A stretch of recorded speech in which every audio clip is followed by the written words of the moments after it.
Dilansir dari jpnn.com pada hari Kamis tanggal 24 Februari tahun 2022, mengenai surat BKN yang menyebabkan penetapan NIP mundur.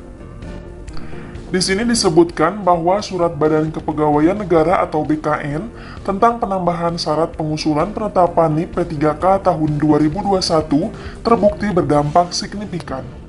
Dengan adanya surat BKN tertanggal 14 Februari tahun 2022 itu, sejumlah daerah mengundurkan jadwal penyerahan SK P3K. Demikian juga dengan pengusulan penetapan NIP P3K. Ketum DPP Forum Honorer Non-Kategori 2 Indonesia atau PHNK2I, Raden Sutopo Yuwono mengungkapkan dari laporan yang diterimanya, rata-rata daerah mengundurkan jadwal kontrak kerja penyerahan SK dan pengusulan penetapan NIP P3K. Yang sudah tanda tangan kontrak, diundur penyerahan SK, yang baru mau teken kontrak juga diundur, apalagi baru mengusulkan penetapan NIP P3K. Begitu tutur Sutopo kepada jpnn.com pada hari Kamis tanggal 24 Februari.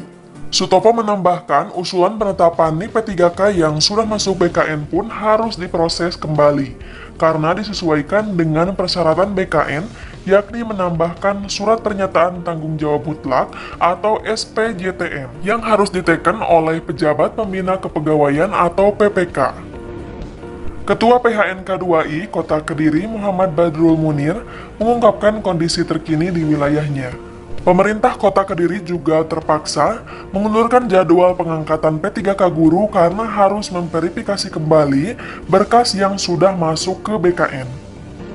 Mundur karena harus ada SPTJM dan verifikasi, begitu ujarnya.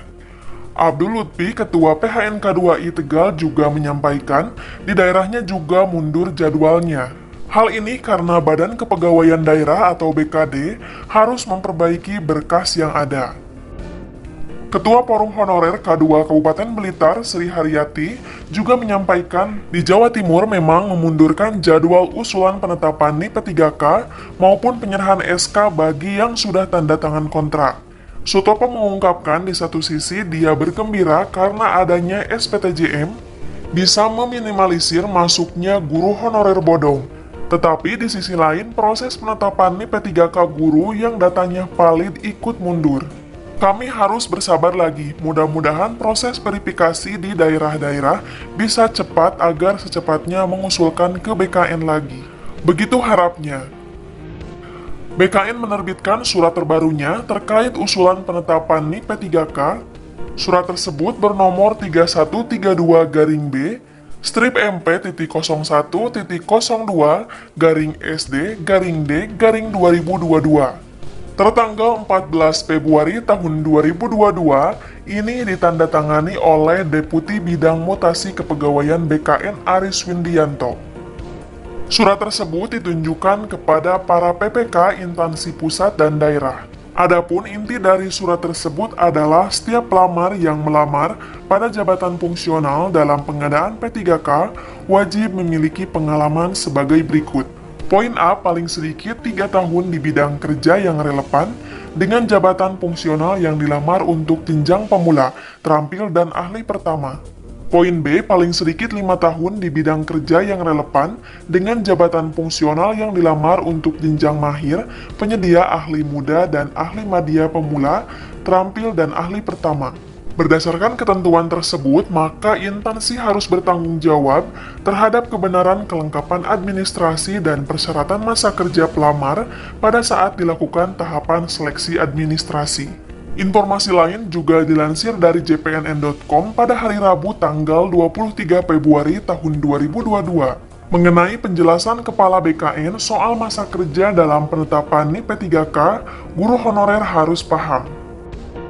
Badan Kepegawaian Negara atau BKN merevisi persyaratan pengusulan penetapan NIP P3K tahun 2021. Revisi tersebut dikeluarkan oleh BKN pada tanggal 14 Februari tahun 2022. Pelaksana Tugas atau PLT Kepala BKN Bima Haria Wibisana mengungkapkan inti dari revisi surat tersebut adalah agar para pejabat pembina kepegawaian PPK bertanggung jawab atas data-data calon pegawai pemerintah dengan perjanjian kerja atau P3K yang disodorkan ke BKN.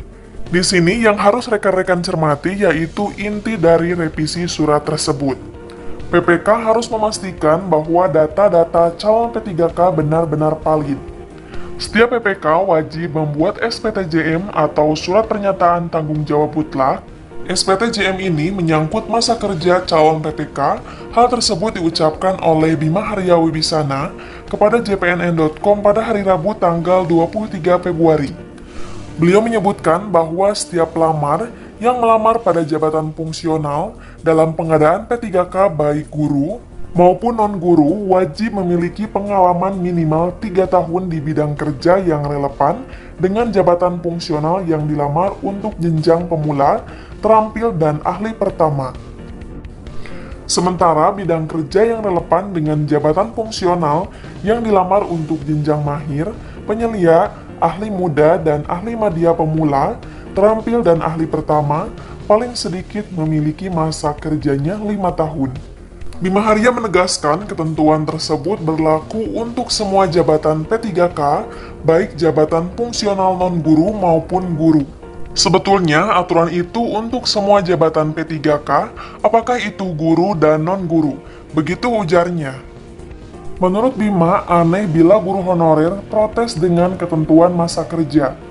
Kalau memang benar-benar mengabdi, semestinya mereka sudah lebih dari 3 tahun menjadi guru honorer atau GTT. Namun, itu perlu dicek ulang oleh PPK-nya.